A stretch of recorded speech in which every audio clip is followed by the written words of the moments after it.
T.B.Photo X1.5 to FX, and welcome back to another video. Well, the title of this video is called Lightroom's or Adobe Lightroom's Best Kept Secret. Well, this is something that I found out, I was browsing through on YouTube, and I found this clip on Adobe's own YouTube channel, and it was a little bit of a workaround. It was some woman who did a little, she showed a secret workaround that I think that very few people is aware of that it exists. But I thought that this needs to be a little more out there, and it's brilliant. I use it all the time, and it's brilliant. A little bit of backstory. The computer that I'm using, my workstation I should say, is I bought it. It's not brand spanking new, it's a couple of years old really. But when I bought it, I thought that I wanted to use this for multimedia and flight simulator. That was basically why I got it.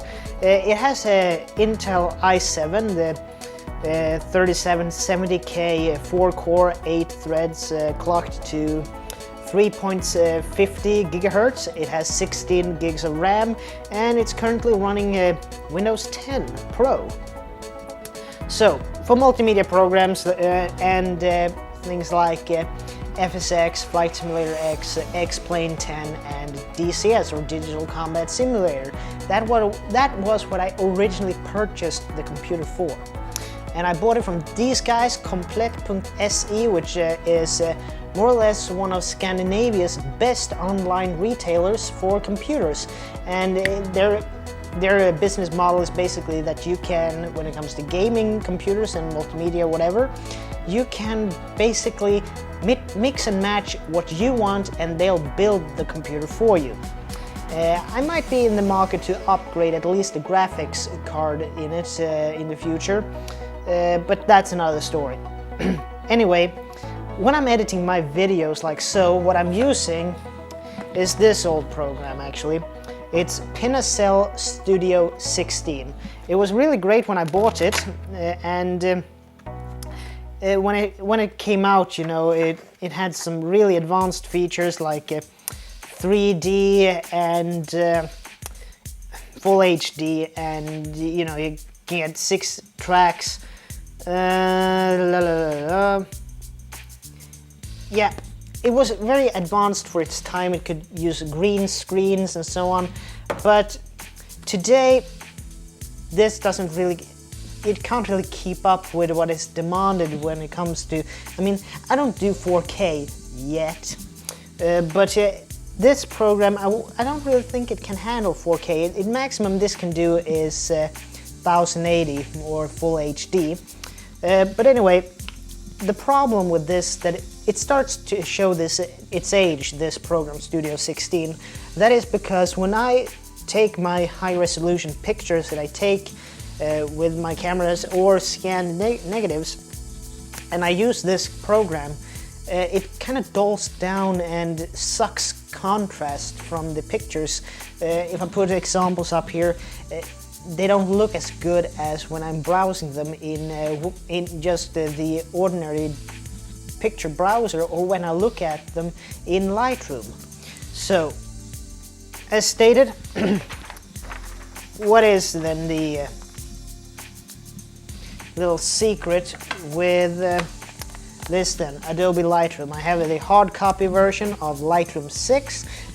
I bought this because, as I've stated before, one of my photography heroes today is Trey Ratcliffe senpai, and if you know anything about Trey Ratcliffe, he's basically Mr. HDR. So this version of Lightroom actually has a HDR setting in it, so that's a little bit of a positive. But what can you do? Well, this is the trick. You can import video files into Lightroom, because if I want to do color correction and do some saturation and so on, changes with Studio 16, my computer basically grinds to a halt. It basically stands still. It takes forever to render, or rather pre-render, any video clip that has some color work done to it. And Studio 16 isn't really that great at it, but Lightroom is purpose-built to manipulate photos. I mean, it's basically it's on par with Photoshop. I mean, it's the same company that makes them, but Lightroom is basically more, as it says in the name, Lightroom. It's a digital counterpart to the darkroom for analog photography. But anyway, if you import a video file to Lightroom, and I'm probably going to do some B-roll of this up here, showing you what I'm doing, or just a full screen.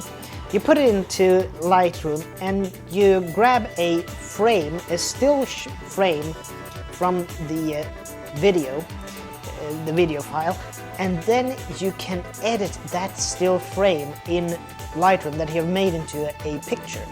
And after you have edited it in Lightroom, you can take away chromatic aberration, you can increase saturation, contrast, sharpen it. Everything you can do with a raw file in Lightroom, you can do with a still frame, captured from a video clip.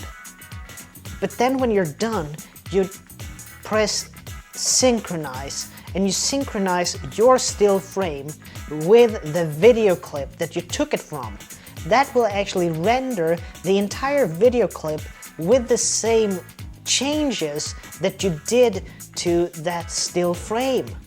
And then you just have to export the video file from Lightroom into a separate file, and then you bring that rendered edited file that you edited in Lightroom, you can enter that into Pinacell 16 or any other video editing software of your choosing, and then you can do things like audio and so on, and cut and paste and clips and every type of a picture and everything. So that's in my opinion Lightroom's best kept secret, in my opinion. Okay, so now I'm actually doing a little bit of a voiceover for the remaining part of this. What you can see here now is that I'm using the sliders in Lightroom just as if I was, editing any other type of photograph. But in essence, that is exactly what I'm doing. You see here, now I actually saw before I did this as a full screen, I just took the slider there and picked a still frame from the video clip that you're actually now have been watching. So this is how I rendered it in Lightroom before I imported it into Studio 16. And I don't know really how the audio quality in this will be, because I'm just using a cheap headset to do this. But anyway, as you can see here, you can adjust anything and everything that you normally could do in Lightroom. So I do all the color correction because I actually have the D7200 on a setting that I got recommended to me to have it fairly flat. So if I would use the video as it was when it came directly out of the camera, it wouldn't be that great actually. But as you can see, I can use everything. I sharpen it, I can do some noise reduction. Unfortunately for you international viewers, I have Lightroom, for me, I have it set in Swedish, so all the sliders are the same as any other person who has Lightroom 6, but it's all in Swedish. You see here, chromatic aberration, I always check, that's just a habit, I check it, and after taking a look around, I think I had a little bit of a fiddle around with this, but basically, I now, as you can see there on the command line, I showed both the still and the movie clip, and I just synchronized both of them, and I can do the same with all of my clips that I recorded today. And it's just, make sure you have it in develop. If you look at it, yeah, develop, and then you just click the still and also highlight the clip and synchronize. And it's easy as that actually, and now all the changes I did to that still frame will be applicable into the video clip, and it's just a matter then to extract them from Lightroom one at a time. I find works the best, and then you import that edited file into Studio 16 or any other editing software of your choosing, and it works. It really works, and I think this is a really kept secret that you know, not many people are aware of, but it works brilliantly. Well, that's all. Bye. And what made me, you know, a little bit, you know, what brought me to this, if you have seen Jared Polland's, one of my other photograph heroes, or rather YouTube photography heroes, if you have seen his videos, he has another guy with him, or he has an entire production team with him, but one guy that is, you know, the guy who does all the voices, Todd Wolf, I mean, the guy who, what was it, ISO 26000. Anyway, that guy has his own YouTube channel, and he has a video that I'm gonna link in the description. It's called What's Your Story? And that video was a little bit of a kick in the butt, at least for me. I mean, I don't have 4K, as stated before, and my camera is the Nikon D72 7200. So that's not a 4K camera, and it's not even a full frame, it's an APS-C. But I thought that, okay, what can I do to make this a bit stylized and still be good? Well, this camera can do 1080. This is 1080, it's full HD. But I don't do it in 60 frames per second because that would make it more cropped, and I don't even do it at 30 frames a second. What I do is that I use 25 frames per second. And why 25 frames per second? Because it's cinematic. And that's the thing, it's cinematic. Who loves that more than anyone? Well, have you ever heard of movies like Pulp Fiction and Reservoir Dogs? Quentin Tarantino, he is basically one of the best spokespersons for film or movie film today, and he talks very much about how 25 frames per second, how that's the sweet spot and how that is special. I know this is still digital, but it's the medium that is easiest to get out on YouTube and costs the least for a layman like myself. But if you want the film look, use 25 frames per second.